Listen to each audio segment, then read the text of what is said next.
Ngayon ay pag-uusapan naman po natin ang 1981 Franklin Mint, ang bagong lipunan 25 centimos old coin na ito. Ano nga ba ang espesyal dito? Magkano na ba ang halaga nito ngayon? At bakit po ito kinokolekta ng maraming mga numismatist o mga kolektor ng barya? At ayan, simulan na po natin dito sa kanyang disenyo. Ayan, at ating alamin ang kahalagahan nito. Ang 1981 na Franklin Mint, yan, ang bagong lipunan na 25 centimos ay bahagi po ito ng serye ng mga barya na inilabas sa ilalim ng administrasyon ni Pangulong Ferdinand Marcos. Ang FM sa pangalan nito ay tumutukoy po ito sa Franklin Mint. Isa po itong kumpanya sa US na responsable sa paggawa ng ilang espesyal na edisyon ng mga barya ng Pilipinas noong mga panahong ito. Sa harapan o overside ng barya ay makikita natin dito ang nakaukit na imahe ni Juan Luna. Ayan, siya si Juan Luna. At sa gilid nito ay nakaukit po ang inscription na Republika ng Pilipinas at ang face value po nito or halaga po nito na 25 centimos. Ayan. Dito naman po tayo sa likod. At ayan naman po ang ating makikita na disenyo nito sa kanyang likurang bahagi. Ayan, nakikita po natin dito ang bagong lipunan. Ayan, simbolo ng bagong lipunan. Ayan, isa po itong programa noon na isinulong ng Administrasyong Marcos.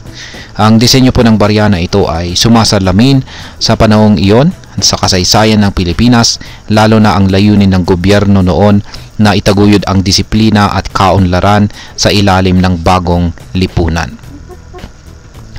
Ngayon ay ano naman po ang ibig sabihin ng special uncirculated condition? Ayan, kapag sinabi po nating special uncirculated, nangangahulugan ito na ang barya ay hindi ginamit sa sirkulasyon o hindi po ito naipasa sa kamay ng publiko. Karaniwan ang ganitong klase ng barya ay ipinoproduce sa isang mint set, isang koleksyon ng mga bagong baryang inilabas ng Bangko Sentral na hindi po dumaan sa normal na sirkulasyon. Dahil hindi ito ginamit sa pang-araw-araw na transaction, ang special uncirculated na baryang ito ay nananatiling makintab at walang matinding gasgas. Bagyang kaiba sa brilliant uncirculated na mas mataas pang kalidad. Yan, mas mataas po yung kalidad ng brilliant uncirculated. Para sa mga kolektor, ang ganitong kondisyon ay mas mahalaga at mas mataas ang halaga kumpara po sa mga karaniwang baryang ginamit sa sirkulasyon. Ngayon ay magkano naman po ang halaga ng ganitong 1981 na Franklin Mint 25 centimos coin na special uncirculated? Yan, malalaman po natin yan. Unahin po nating alamin kung magkano po ang presyo ng nagmamay-ari sa baryang ito. Yung nagmamay-ari sa baryang ito ay isa po siyang seller dito kay Carousel. At ito po ay kanyang ibinebenta sa halagang 220 pesos. Ayan. Special uncirculated condition ng 25 centimos ang bagong lipunan. Ayan, sa halagang 220 pesos. Ngayon ay alamin naman po natin yung aking research tungkol sa halaga nito ngayon.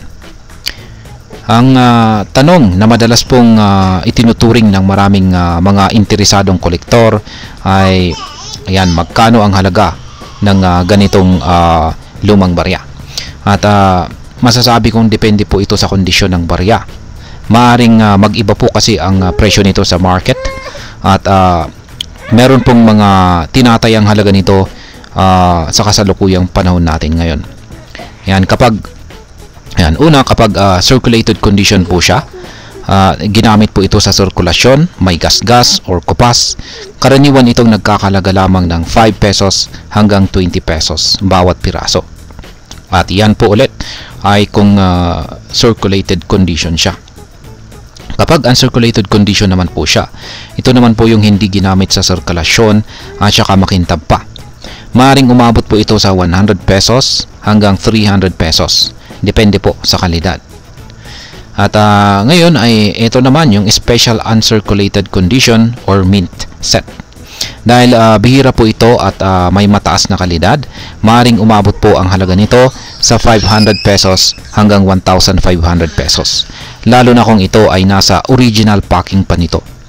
Ayan, yan po ang special uncirculated. Ngayon kapag proof set naman, ayan, ito po yung pinakamatindi kapag proof set. Kung ang barya ay kasama sa isang proof set, maaaring mas mataas pa ang halaga nito at umabot sa presyong 2,000 pesos or higit pa.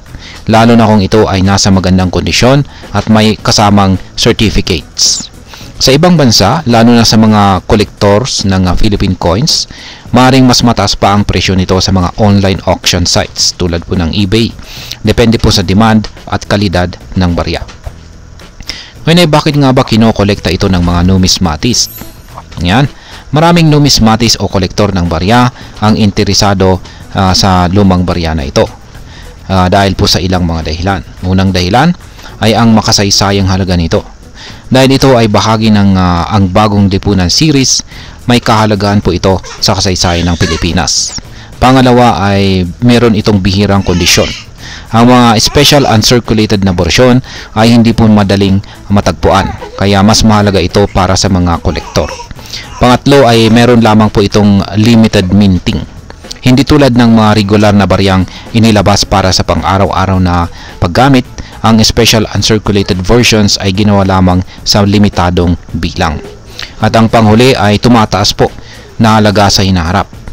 Habang tumatagal, mas nagiging bihira po ang ganitong uri ng barya. Kaya posibleng tumaas pa ang halaga nito sa mga susunod na taon.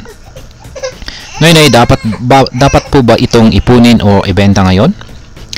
Kung ikaw ay may hawak na ganitong lumang barya, nasa iyo kung gusto mo itong ipunin o ibenta. Kung nais mong maghintay pa ng mas mataas na halaga, magandang ideya na itago po ito sa tamang kondisyon.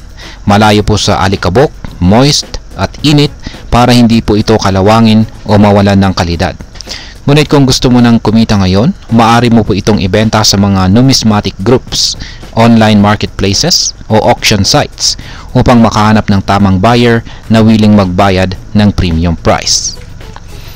At ayan, ang aking opinion naman po rito ay ang 1981 Franklin Mint na bagong lipunan na 25 centimos coin na ito, lalo na at isa po itong special uncirculated condition, ay isang magandang piraso ng kasaysayan na sulit idagdag sa ating koleksyon.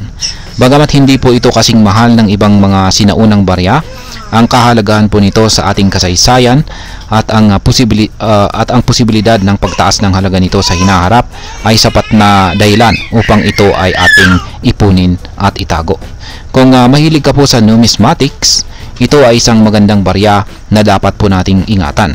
Ngunit kung nais mo pong pagkakitaan ito, siguraduhin mong tama ang iyong buyer at alam mo ang tunay na halaga ng iyong barya upang hindi ito maibenta ng palugi. Kaya ano po sa tingin mo? May ganitong barya ka rin ba?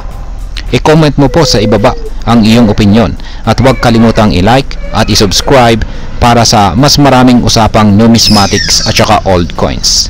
Marami pong salamat.